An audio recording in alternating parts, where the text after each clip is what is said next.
Welcome to the Onyx Report, a program that critically analyzes the experiences, histories, and perceptions of black males in American society.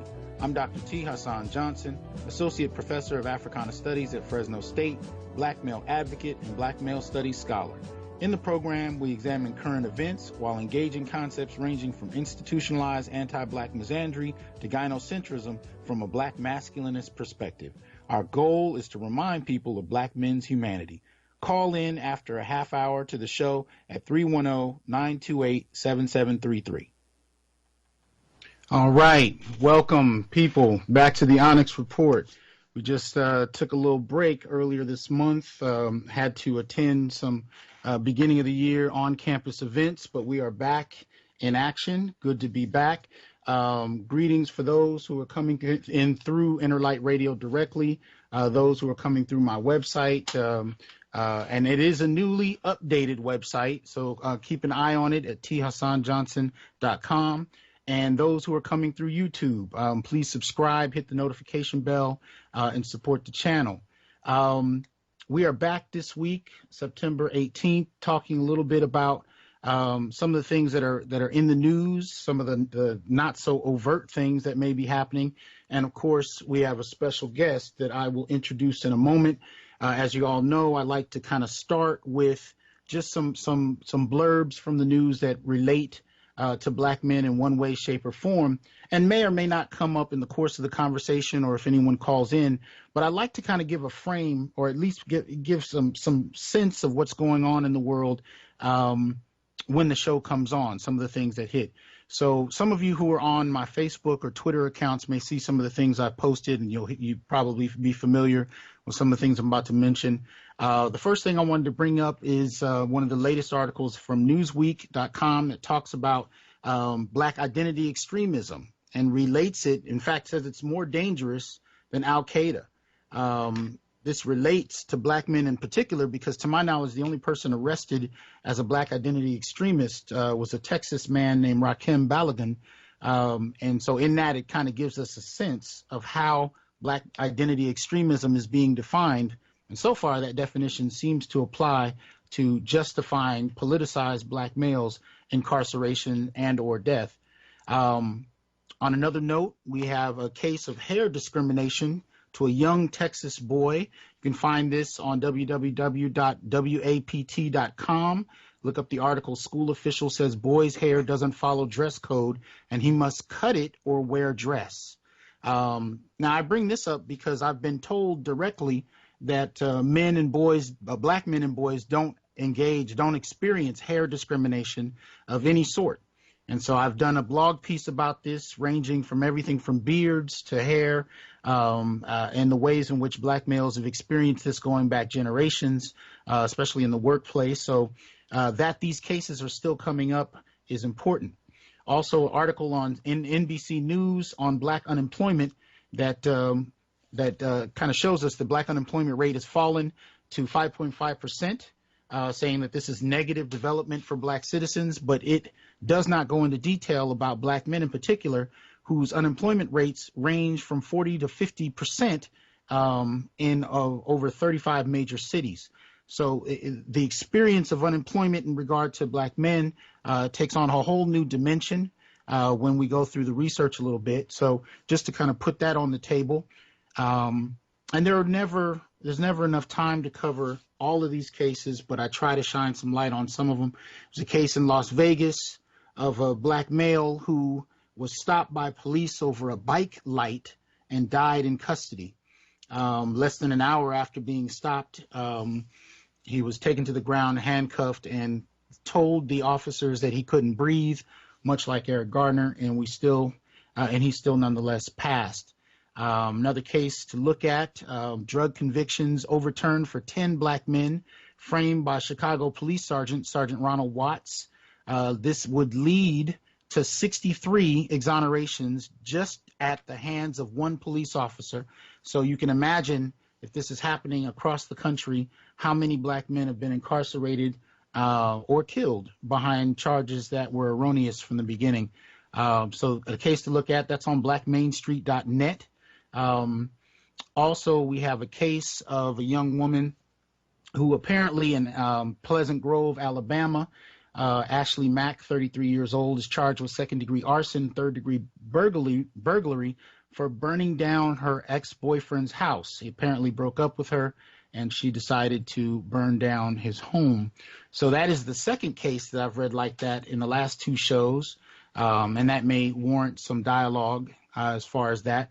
Lastly, California State Assembly unanimously passes bill to allow college athletes to profit from endorsements. This, of course, directly impacts black males who are in college and playing sports. Often are the means by which universities raise a great deal of funds, but up to now have not been able to really legally benefit from their efforts. Now, again, that might come up later in the discussion, but it just gives me a chance to kind of frame what black male life looks like in some capacity. I'm by no means suggesting that that list of articles is exhaustive, but merely to kind of give you a frame of the kind of things that I see happening and that black men endure. To discuss black men in more detail in relation to his work, I'm happy to introduce on the Onyx report Dr. Stephen Kniffley, scholar who received a certificate in strategic healthcare from Cornell University in 2018. 2017, had his master's in public administration from Wright State University. 2013, had his PsyD from Spalding University. Master's in clinical psychology from Spalding in 2010, and a BS in psychology in 2008 at the University of Louisville. He's currently teaching at Spalding University in the School of Professional Psychology, and if I'm not mistaken, is Associate Director of the Center for Behavioral Health. The brother is quite prolific. He has several texts. It looks like at least two that might be in press at the moment: Black Males in the Criminal Justice System, and extended case studies in program evaluation, designing and implementing effective evaluations. His 2017 text, Out of KOS, Knowledge of Self, Black Masculinity, Psychopathology, and Treatment. His 2014 text, Knowledge of Self, Understanding the Mind of the Black Male, and his 2013 text, The Black Man's Guide to Graduate School. He also has a very prominent blog that I'm going to read some pieces off of later, some titles that I think will definitely intrigue you, and did a brilliant TED Talk with Julie L. Williams entitled Meeting in the Middle in 2017. So I'd like to welcome you, Dr. Kniffley, to the Onyx Report. How are you doing? I'm doing good. Thank you so much for having me on. No, thank you for coming, man. As people know at this point, what I like to do is showcase people who have prioritized in their work the lives of black men and boys and seek to humanize them, or at least I should say engage them as human beings, where we don't take on myth as the primary motivation for our explanations and modes of analyses, and we look to actually explore what's going on in the lives of black males, not engaging them as monsters or stereotypes, but as human beings. This is how I roughly define black masculinism as it pertains to research. You know, how do we actually engage in research that is done from a humanistic standpoint? And by that logic, I've asked you to be on the show because I see your work as positioning you as that type of person. Am I incorrect, or how would you frame person? Am I incorrect, or how would you frame that? I certainly do place at the center of my research and my clinical work the lived experience of black males. Mm-hmm. Now, what I would like to do is actually learn a little bit about you, because I want to showcase your work, and I want people to know, you know, what you're doing, but I also want them to understand why. If you could tell us a little bit about your upbringing and how, if at all, it contributed to your research and where you decided to take that. Sure. My lived experience most certainly influenced the person that I am now, as well as my motivation to do the things that I'm doing in terms of my scholarship and my clinical practice. So I was raised in a single parent home. My parents divorced when I was 7 years old.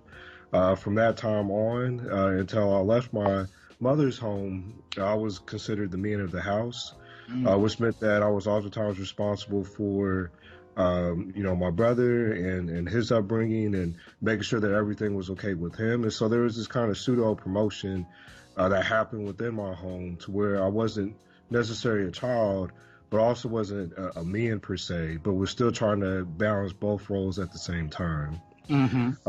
I grew up in a space where black males weren't oftentimes celebrated and weren't necessarily seen as successful.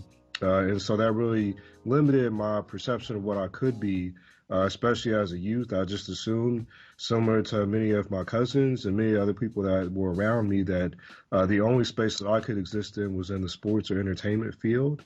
Um, Mm-hmm. so because of that, I didn't put forth all the effort that I could have in terms of my studies. I actually got very lucky getting into the University of Louisville specifically because I actually didn't apply to school until the Friday before school started. And I just got lucky enough that someone had faith in me and was willing to invest in me to give me a scholarship and to admit me into the University of Louisville. But because I was still carrying those narratives around what my options were, what my choices were as a black man and as a black male, I didn't put forth my full effort still because I still had no reference for what academic success looked like for black males because it wasn't something that I saw often in my spaces. So I actually ended up losing that scholarship. Now let me catch up to you a minute. Now, where are you from? So I say I'm from Louisville, Kentucky, because that's the place that I've lived the longest. Okay. But when you live in poverty and do all those types of things, you move around a lot. Right. And so Right. I've lived all over the Midwest for the most part, and ended up going to high school in Columbus, Ohio. Okay. Okay. Okay. And so you were also an athlete. Is that correct? I played football and track in high school. And did mentorship or relationships with other black men help with that process, especially as you transition into higher education? Because I want you to continue your story. I just kind of wanted to get some things in there because I saw this post or this article earlier today about Allen Iverson crediting Coach John Thompson for saving his life. And I know me, myself, I can say the same thing as far as my academic work. I had no plans to be an academic until I met Dr. William Little, who was chair of Africana Studies at Dominguez Hills. And he was the first, professor, teacher I'd ever had that not only saw potential in me, but saw graduate potential. And whereas I was planning to just, go find any work I could, he literally grabbed me by the neck and he had to explain what graduate school was. So that's how little I'd prepared. I was about to graduate undergrad and still didn't really know much about graduate school. And he had to snatch me, walk me through it, and push me in it. And the next thing I knew, because of him, I was doing a master's.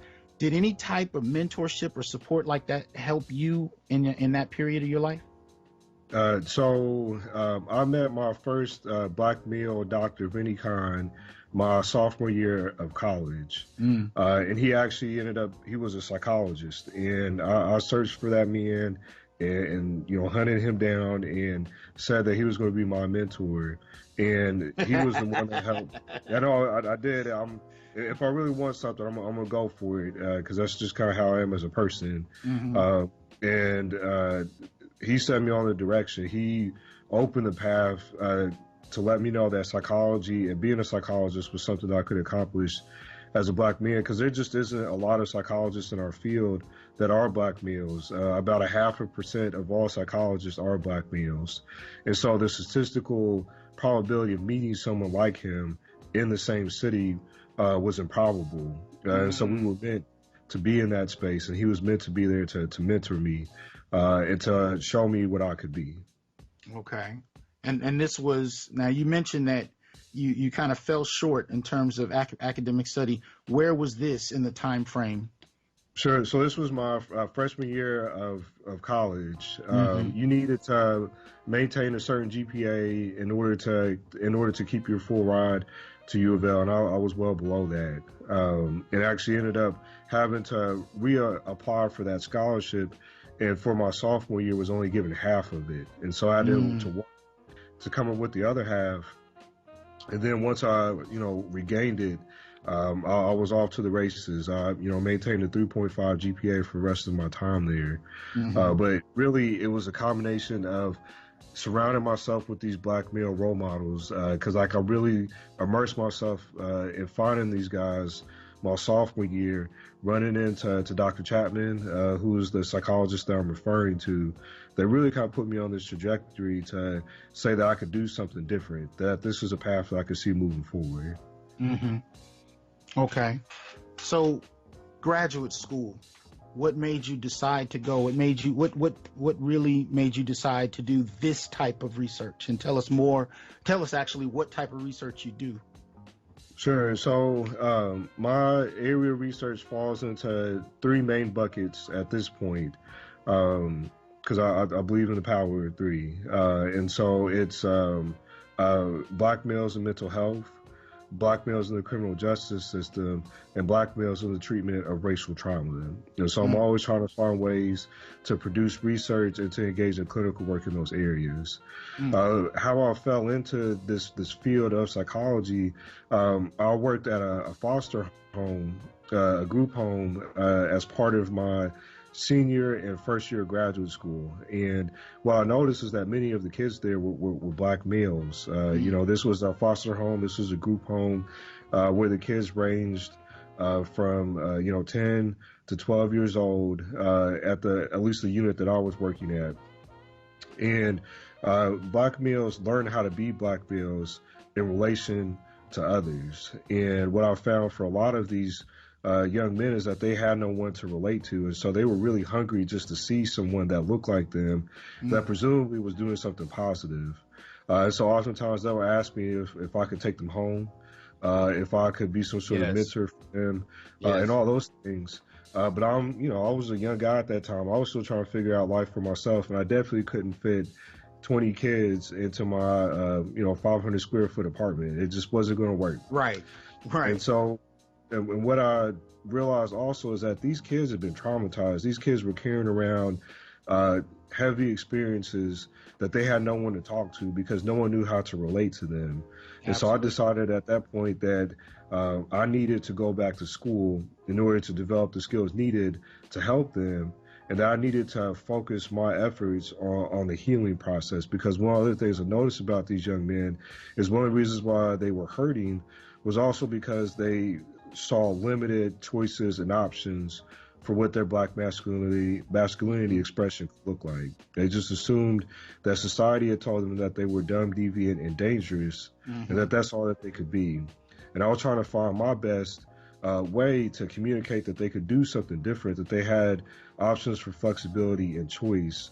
But I lacked the words and skills to be able to offer that. And so I knew I needed to go to graduate school to get that training.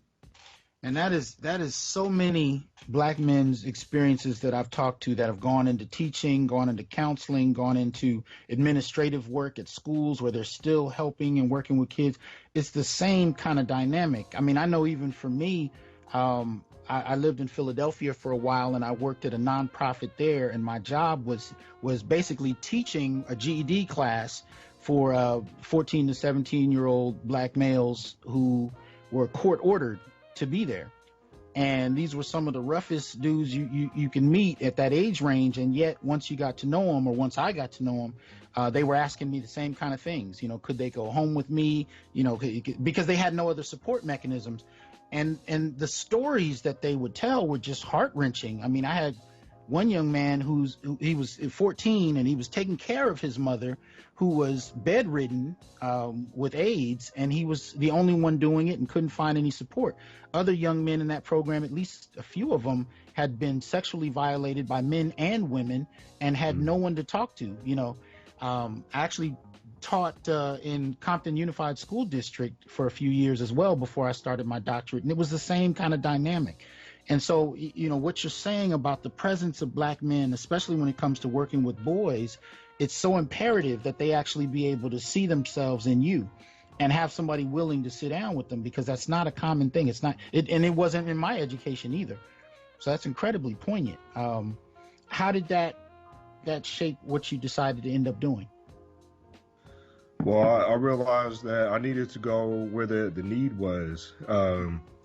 Even in my own graduate training, when I would talk with my colleagues, or even when I'm working with folks now, the only time that folks ever want to intersect with the black male experience and to seek to be a part of the healing process is when they're criminally justice involved. And that's Mm, certainly a place where we need to be. But there are black males that are out there that are not affiliated with that system that could use our help as well. mhm. And so it's problematic to me to think that the only time that we're willing to work with black males is when they're in cages. So Mm. I wanted something different from that.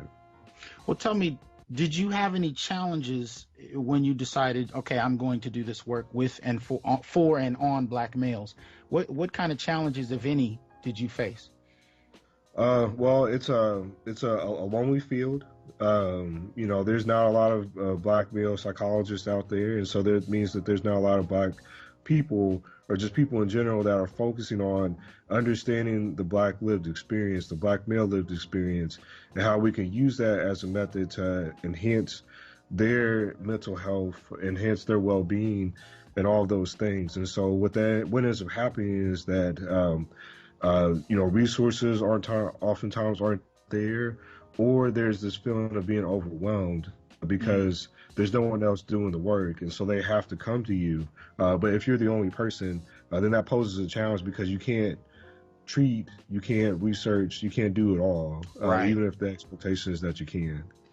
No, and that's real. That definitely, and that happens on university campuses as well, where black faculty have a difficult time keeping up in terms of publications and other types of requirements because they're doing so much off the clock work with black students, especially black male students who may be, real far behind in terms of being in the environment they're in.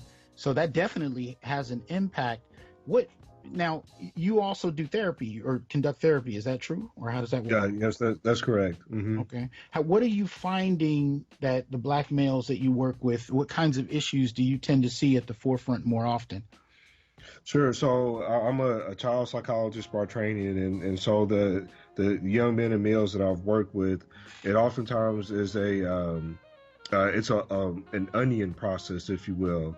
All the black males that are referred to me or have been referred to me have all been referred for anger issues, Mm, and I believe that anger is a secondary emotion, which means that there's always something underneath that needs to be touched and addressed. mm-hmm. But no one is willing to take the time to look past the anger and to see the sadness or the anxiety or the grief or the loneliness or these other emotions that these young men and males are experiencing. And so part of my work is to help them to kind of go beneath the surface and explore those emotions that are oftentimes not safe for Mm. them to express out in the world. A black man they can't be sad. And if they are angry, it's a double-edged sword because it's expected of them, but it can also lead to their demise as well. Can you expound on that? Sure. So on the football field, you are rewarded for being as physically aggressive as you can be. I remember when I was playing football, the intent was to lay that man out, right? Mm-hmm.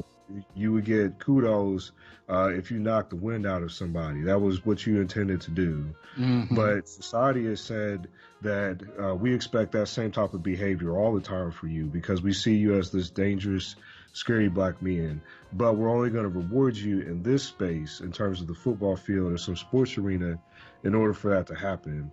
However, there's spaces in life where we then perceive the same type of behaviors from black males in other spaces and then punish them because of that. If I think about the school system, for example, black boys and black males are overrepresented in all aspects of the disciplinary process. And a Mm-hmm. lot of that has to do with how they perceive one's aggressive or assertive nature.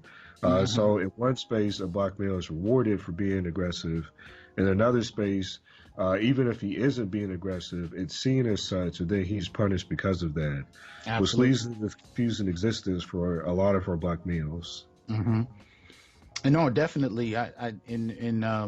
In my work, I refer to what I call the promotion demotion thesis, and it has to do with the ways black males are perceived in K through 12. And what I've found in that dynamic is that you're absolutely right. They're rewarded in very key contexts, gladiator contexts where, their aggressiveness is supported and really almost kind of profited off of, depending on the type of institution they're in.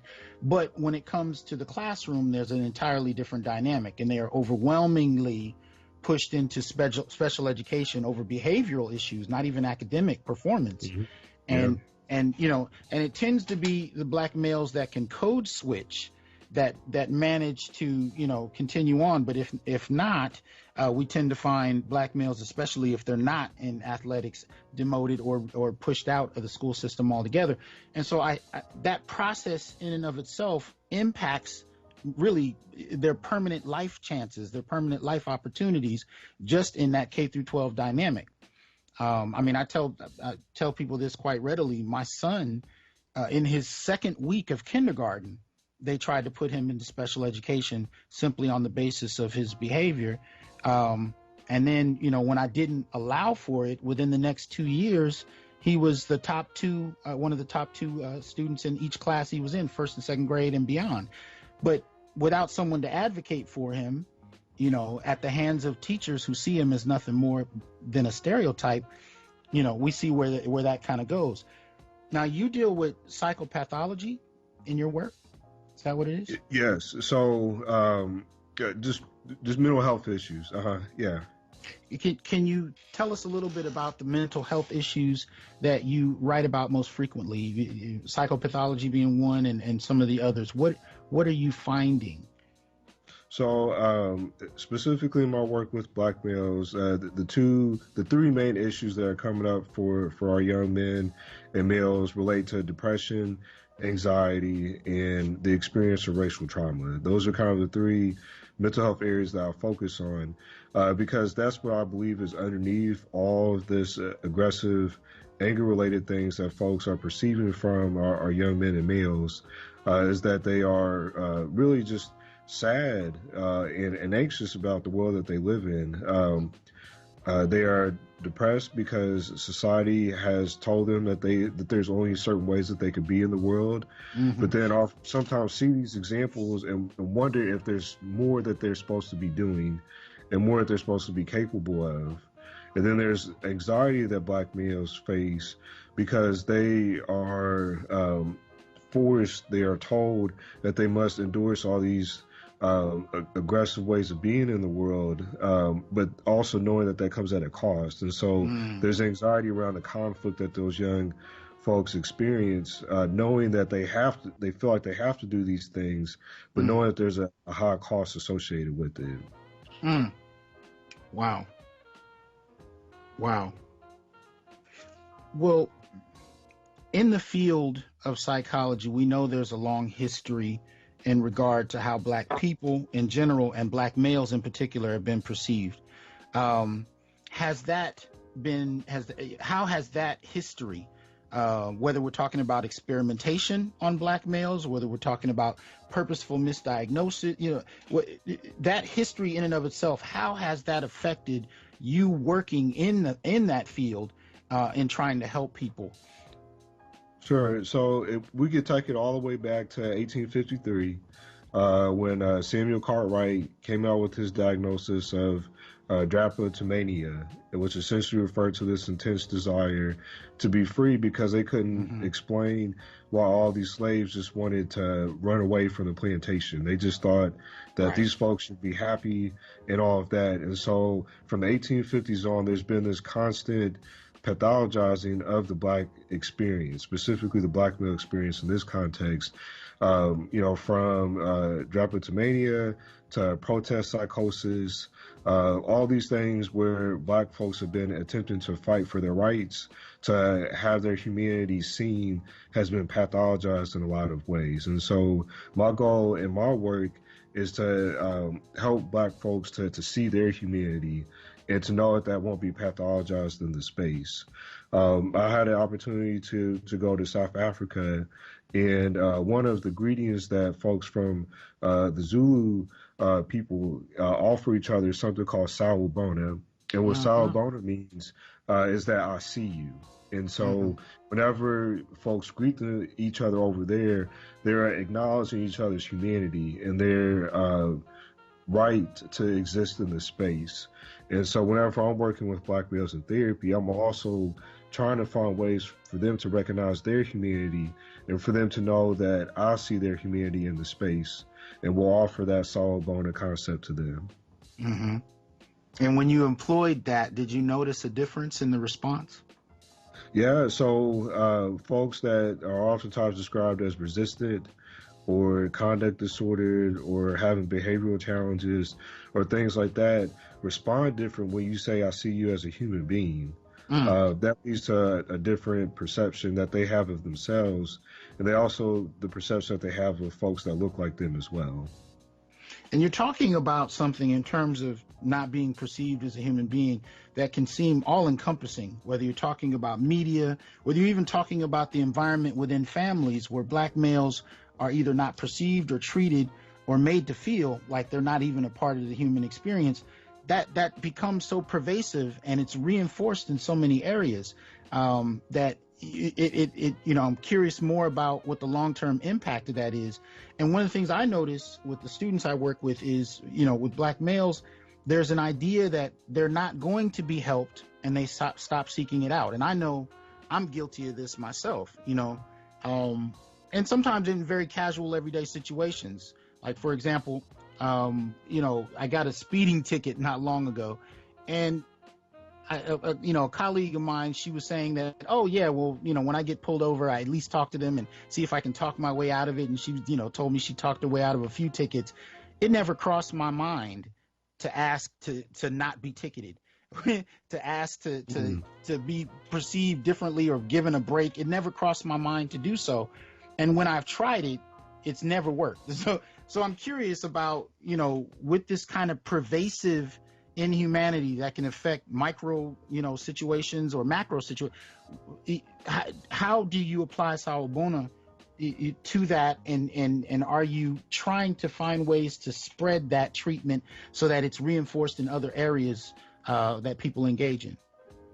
Yeah, so I think at the most basic level, our first goal is always to help black males to rediscover their own humanity. I mean, if you look on the media, you look on TV, there's constant displays of black masculinity that's very limited in nature, that says that, you can only exist as a black male in this box. And so the first thing I'm always trying to do with the black males that I work with is to say that box is a fallacy. It's not something that you necessarily have to exist in. It's paper lines that you can step out of if you so choose. And by choosing that, you reclaim the humanity that's been taken from you in a lot of ways. And so that's part of the work that we do, is to really help folks to rediscover that humanity that has always been a part of who they are, but has been taken away from them in various contexts, from their freedom, from their perception of themselves and folks that look like them, from the perception that they have of their capabilities in terms of being able to do things other than sports and entertainment, just being able to just do more and to have more choices. As a child psychologist, one of the things that we teach parents is this idea of forced choice, because when you're working with kids have a really hard time making decisions about things. And so you could be standing in line all day trying to get a kid to decide if he wants a Snickers or a Milky Way. But what you can do is you can say either you can have this one or you can have this one.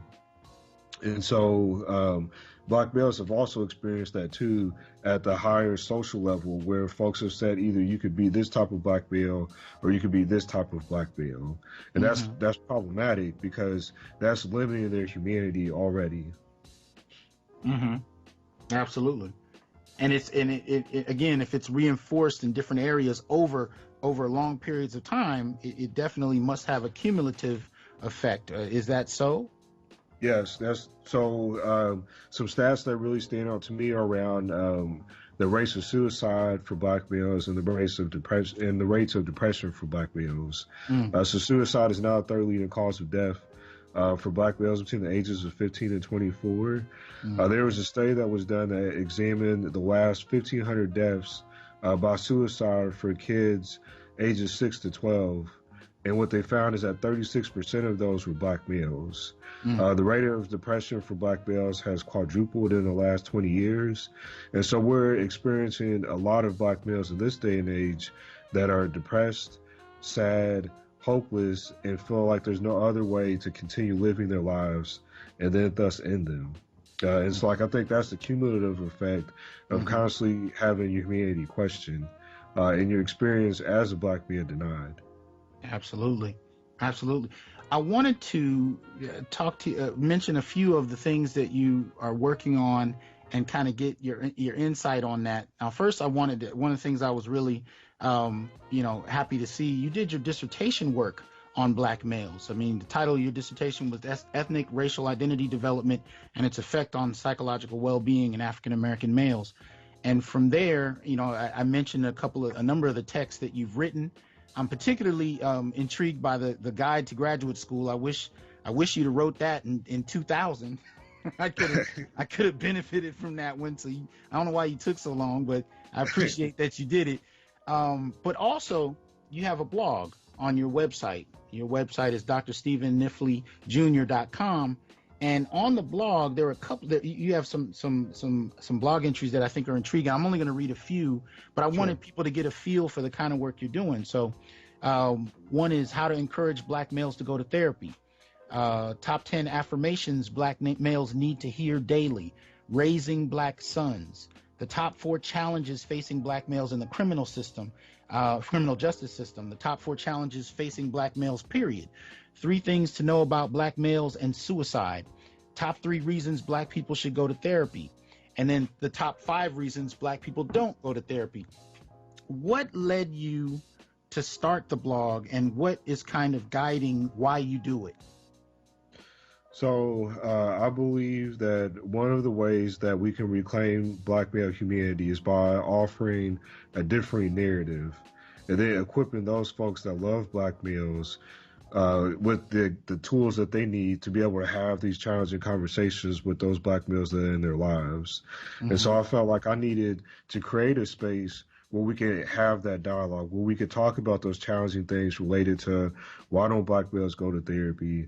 What are some things that black males need from us? What are the challenges that black males are facing from this psychological perspective? Because oftentimes we kind of have a general idea of maybe what the challenges are, but we don't have like the specific nuances to really like highlight, well, what are the specific challenges that those folks are facing? And then also thinking through, well, what do I say to a black male that's experiencing these things? I think that's also been a part of the conversation that's been missing. Is that I, as a person that loves black men, that wants to see them be successful, how do I communicate that to them, and what things do I offer them in terms of support, skills, affirmations, etc. And so I wanted to create a space where we were able to do that for black men and for black males. And that's incredibly important, because one of the things that people don't recognize is that definitions of black manhood change over time.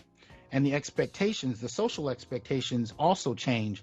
And many of those expectations are not necessarily authored by black men. So if we talk about, say, the baby boomer generation, or even the greatest generation, the idea of black manhood at that time, especially in regard to the family, was far more around provisioning, right? Around playing certain roles that support the family. But, really after the 1970s and especially the 1980s, the expectation is now a certain type of emotional presence, a certain type of engagement. Now, with that, there's an assumption that, black males are making this transition, but these are often expectations imposed from outside. They're not necessarily authored by black men themselves. And so black men are engaged, they're expected to do things, and many are, but there's this shift in that expectation. And these expectations continue to shift over time. Now, some of the deep-seated expectations that are materially based about what roles black men should be able to, provide in a family really come up under scrutiny when you look at some of the data I've even already mentioned in terms of unemployment. you got rates of 40 to 50% unemployment in over 35 major cities. Performances of, provisioning take on a whole new meaning. So with that in mind about how expectations change, what is it that you recommend first for people who have expectations of black men? And then secondly, what do you say to black men themselves who are grappling with trying to keep up with these different definitions? Sure. So I guess the folks that are thinking through these expectations, it's always helpful to critically analyze, well, where do these expectations come from? Is this within community or is it without? And then is this an expectation that comes with skills and abilities? Is there some sort of training, some sort of experience that black males are getting that helps them to achieve and accomplish these roles? You can't expect folks to accomplish building a house with no tools. And in a lot of ways, that's kind of what we're offering to black males, is that they need to be in these certain spaces, act in these certain ways, but we're not giving them the tools that they need in order to do that. And what I would offer to black males specifically is be able to say, to validate and affirm how much difficult that must be to have these expectations, but then to know, but then to offer up that it makes sense that you're struggling with these things because no one is giving you the tools or the skills in order to accomplish these roles. If you're expected to be the provider in your home, but no one is giving you job training, you have all these educational cards that are stacked against you, all those types of things. It must be very challenging to accomplish that. And so just kind of knowing those things. And as far as outside expectations from others, is that something that you hear about in your research or hear about when you're actually engaging black males? Is the social pressure of meeting those expectations? Yeah, so I just had a conversation with some folks today where they were talking about some young males that are involved in selling drugs. And one of the things that that the guy said is that, well, people expect us to provide in our homes, and this is the only way that I know how to. And so either you have to give me different ways that will help to meet the needs of my family or get out of my way and allow me to do the things I need to do in order to provide. And until we offer up some alternative perspectives, it makes sense why young men and males would go those routes. For practical reasons. We actually we have a caller. So caller, please state your name and tell us where you're from. Rosa Campson, and I'm from Detroit. Okay. And I have two questions. The first question is, a lot of our children that attend public school and receive information on history really don't receive good information about the history of Africa, let alone the history of African Americans. In your interactions with our young boys and I guess adolescent boys, what role does introducing them to their history play in your interactions? And my second question is, I know that most universities where we matriculate to obtain a master's or any degree, PhD, what have you, do not address the issue of how do you interact with African Americans that's relevant to African Americans. I'm in the health field, and I'm fully aware of this total lack of information that universities are well known for. There are clear differences not only in the mental issues that one would encounter among African Americans, but health issues as well. Okay. So my question is, what are you doing to reach out to other Black therapists that are working with our children? Is there an organization that you founded or you belong to? Because a lot of professionals, black professionals, need to be educated themselves in terms of these issues that you're discussing. And they need also the skills and the knowledge given to them as to how they approach it and address it so beautifully like you're doing currently. Well, that's two excellent questions. Thank you. We'll answer them off the air. But go ahead, Dr. Kniffley. Tell us what you think. Sure.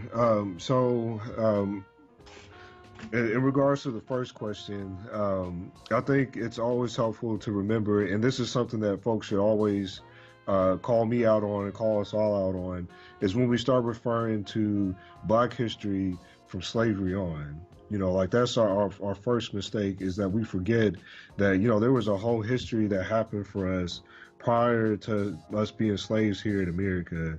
And that's something that we need to embrace and address.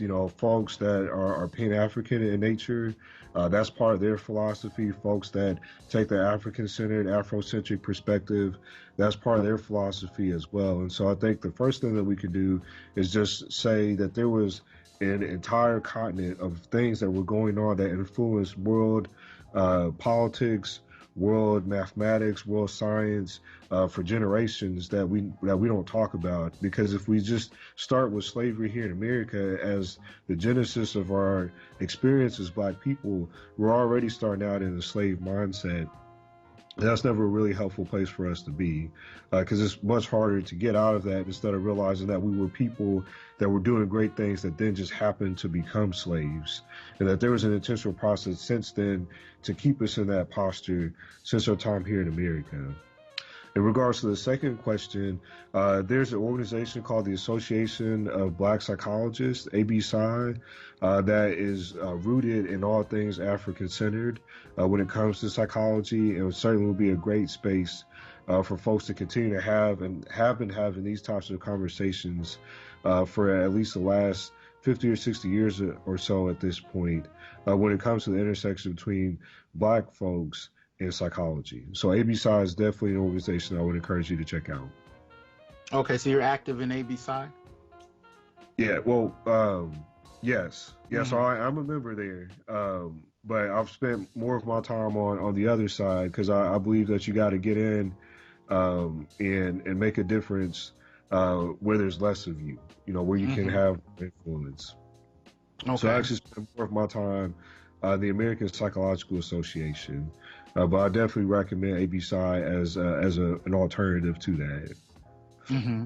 No, I'm an advocate of participating in organizations, especially from graduate school on, because there's so much that you often will not get operating in a field without that connection.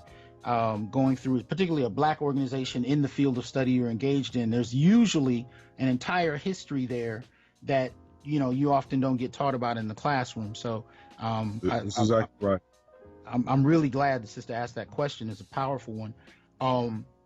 You have a piece on your blog entitled "Goals for Raising Black Sons," and in it you lay out the goals, you lay out the challenges, the opportunities, the focus, and then you give tools for how to go about it.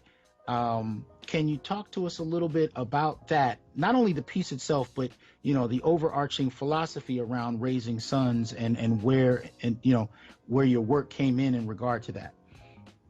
Yeah, so I'm a product of a single parent home, and many of the young men that I work with are products of single parent homes as well. And the challenges that I experience from the mothers and the grandmothers and the great grandmothers that I work with is, well, how do I raise this son in this space where he's constantly being dehumanized, where he's oftentimes told that he's less than, that he's always encouraged to stay within that dumb, deviant, and dangerous context.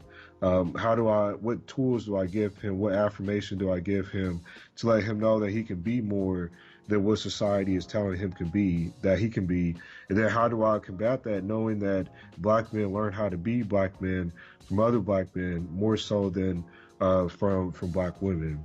Mm-hmm. And so, offering tools for those folks, and then also just for the men that have stepped up to assume the role of mentor, or someone that can be of help to the black men and males that don't have father figures in their lives. And Okay, so so, you're talking really, about everything from like coaches to stepfathers. uh-huh.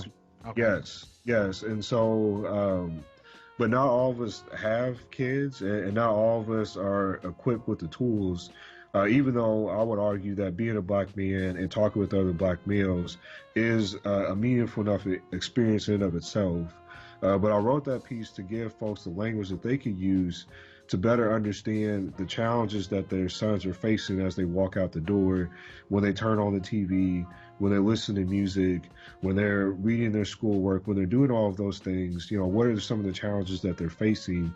But because I always take a very strengths approach, I always want to talk about what are the strengths that our black males are walking around with that we could capitalize on in order for them to realize the fullest of their humanity. Mm. Now, I'd like to ask a generational question. We only have about 8 minutes left, but generationally speaking, one of the things that we're seeing, particular to Generation X and millennials, but more so with millennials and Generation Z, I guess they're calling it, is what young black males are doing with their time. So if we talked about, say, video games, for example, what does that bring up for you as a professional psychologist, dealing with children to adolescents who are engaging in activities that some believe completely withdraw them from social dynamics? Is that something you've seen? And if so, how do you engage that?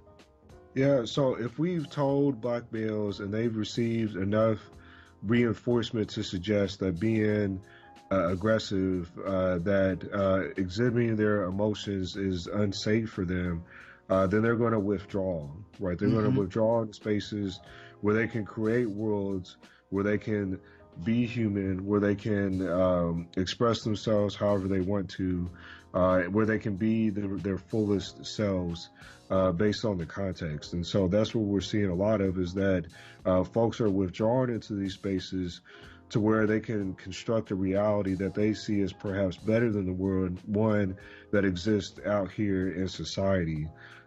It's better for me to be in a place where I feel in control, where I feel like I have power, than to exist in a space where I don't feel like I have control, Right. and I don't have power. So it's not just a withdrawal. There's more to it. There's more nuance. It's a coping strategy. It's a coping strategy that our young men and males are using to deal with the realities that it's very tough out here to be a black male. And one of the ways that you can deal with it is by creating a world and a space where you can be what you want to be and have the choices that you want to have, without having to incur the consequences that exist out here in this space for black males. So how do you recommend parents support that child who may be engaging? And there are a variety of different types of coping mechanisms, right? So if you can talk to us a little bit about what some of those others may be, but then also, what do you tell parents who come in and say, well, my child is playing video games, my child is doing this? What do you kind of help them understand, or what do you do?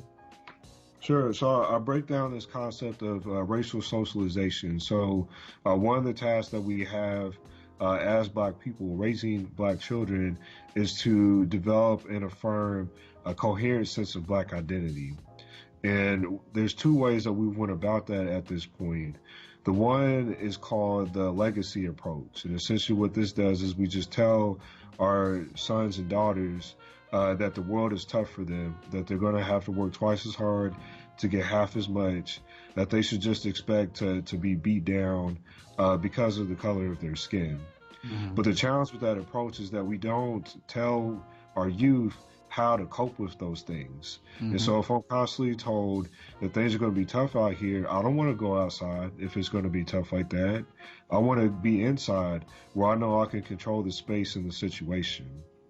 So what I'll offer up to parents instead is to think about this idea of the literacy approach. And what the literacy approach does is it equips our youth with the skills needed to address the racism and discrimination that exists out in the world. One of the reasons why our youth don't want to step out the door and address all of these messages that we're sharing with them is because they don't feel confident in their ability to address those things, and they don't feel centered in who they are as Black individuals. But what the literacy approach does is it helps them to accurately assess the challenges in a particular situation, to accurately assess their ability to do something about the situation, and then to be able to then evaluate that they've actually accomplished their goal in terms of effectively addressing the situation. And like that's a different paradigm, that's a paradigm shift to go from kind of offering these anecdotal statements about how tough it is for Black people out here to then be able to say, these are the skills that you can use to be able to address those situations. If our young folks felt more confident in their Blackness and then felt more confident in their ability to address assaults to their Blackness, then they're less likely to do the video games, or less likely to avoid those types of issues because they'll feel like they can do something about it. Wow. That's powerful. And have you seen progress with that? Have you seen in terms of how kids navigate the social spaces they're in? We've seen progress. Right now, we're in the process of creating the evidence for testing our model of racial trauma treatment for the only racial trauma clinic here in the state of Kentucky. And part of what we do is we teach parents these skills that they then can teach their youth. And then oftentimes we teach the youth these skills as well. And we've seen positive aspects for that thus far. Beautiful. Well, tell us what does the future for Dr. Kniffley look like? What is it that you're trying to accomplish? What are some things that you have on the horizon that you'd like to work on? Where should we look to see you in the future?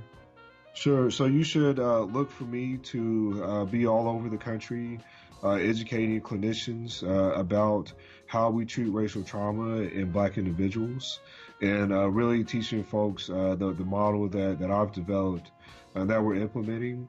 You should also look for me in the space of working with public defenders on how we can best communicate the narrative that many Black males are carrying with them as they navigate the criminal justice system, and how they can communicate that to judges and prosecutors in a way that can help them to understand better why it is that a Black male ended up in that space. Because I'm going all over the country offering those trainings to public defenders as well. So look for me in terms of developing this model and testing it, and then also being out there partnering with our public defenders to be able to best represent those Black males that have been trapped in the criminal justice system. Beautiful. And very quickly, where can people find you online? Sure. So the best place to find me is at my blog, drstephenkniffleyjr.com. And it's just the Afrocentric psychologist, because I believe that we should always be African-centered as Black individuals. Well, I want to thank you for being on the Onyx Report. And just a quick note to the people that contacted me about whether or not Dr. Kniffley holds classes on how to grow a beard. I don't think so. So you can stop writing me about that, because the brother's beard is just on point. So it is what it is. But thank you for being on the Onyx Report, and we appreciate it. Look out for us every first and third Wednesday of each month. So October 2nd, Wednesday, will be our next show, and I hope to hear from you then. But anyway, thanks for joining the Onyx Report. Peace.